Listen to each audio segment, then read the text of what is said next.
Bienvenidos y bienvenidas a una nueva sesión de aprendizaje. Espero estén bien, tomando todas las medidas de higiene y de limpieza para el cuidado de su salud y la de su familia. Les saluda su profesora Gloria Araceli Pérez, docente del Instituto José Trinidad Reyes de la ciudad de La Ceiba, del departamento de Atlántida. En esta ocasión compartiremos el tema reproducción de procariotas y eucariotas para el área curricular de Biología 1 y estudiantes de 10º grado y las modalidades de bachillerato en ciencias y humanidades y bachillerato técnico profesional.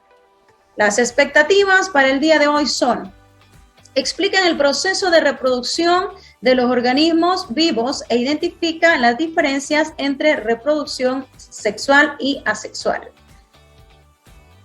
Exploramos los saberes previos. Veamos las imágenes y digamos qué observamos.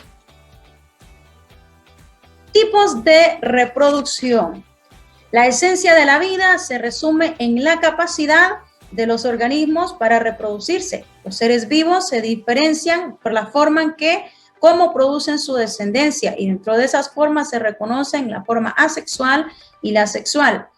En las procariotas, por lo general, su reproducción es de forma asexual y este es un proceso rápido que le permite producir nuevas generaciones en poco tiempo y son características idénticas al progenitor. Dentro de ellas hay varios tipos, como por ejemplo la fisión binaria, que es propia de las células procariotas o procariontes. Ejemplo, las bacterias. En este proceso, una célula se divide y duplica el ADN bacteriano y después forma una pared transversal para dividir la membrana plasmática y la pared celular y formando dos células iguales. También está la gemación, o que nosotros conocemos comúnmente como injerto, que es una yema o protuberancia en el progenitor que luego se desprende para formar un nuevo individuo. También está la esporulación, que es la fragmentación de un núcleo en varias partes y van rodeadas de citoplasma. Estas son conocidas como esporas. Consiste, como bien lo decíamos, en la fragmentación del núcleo en varias porciones. Veamos la imagen, cada una rodeada por partes de citoplasma. Las pequeñas células, que son las llamadas esporas, son inmóviles. Y en el medio donde vive el individuo se encarga de su propia dispersión. Ejemplos de ellas, los hongos, los musgos, helechos, entre otros. También está la partenogénesis, que son células femeninas u óvulos no fecundados que se desarrollan formando nuevos individuos produciendo machos haploides. Ejemplo, los crustáceos y también los insectos como las abejas. También está la multiplicación vegetativa, que se da en plantas con flores, también algunos tallos modificados como tubérculos y bulbos, entre otros. El bulbo es un tallo subterráneo, acortado, con muchas hojas camosas de almacenamiento, forman pequeños bulbos unidos, el bulbo progenitor y luego se independizan. Ejemplo también de ello están los lirios. También están los estolones, que son tallos horizontales dispuestos sobre el suelo. En toda longitud se desarrollan yemas adventicias, cada una de las cuales origina una nueva planta. La reproducción de las células eucariotas generalmente es sexual y es un proceso de generación de un individuo nuevo que involucra a dos individuos de la misma especie, pero de distinto sexo. Se da a través de la gametogénesis. Los nuevos individuos se originan de gametocélulas haploide, masculina y femenina, producidas en órganos especializados por un proceso gametogénesis.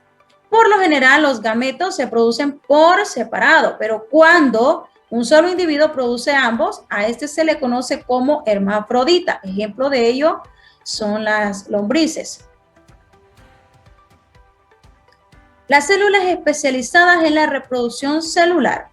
La mayor parte de los animales se reproducen sexualmente. Sus células especializadas son el óvulo y el espermatozoide.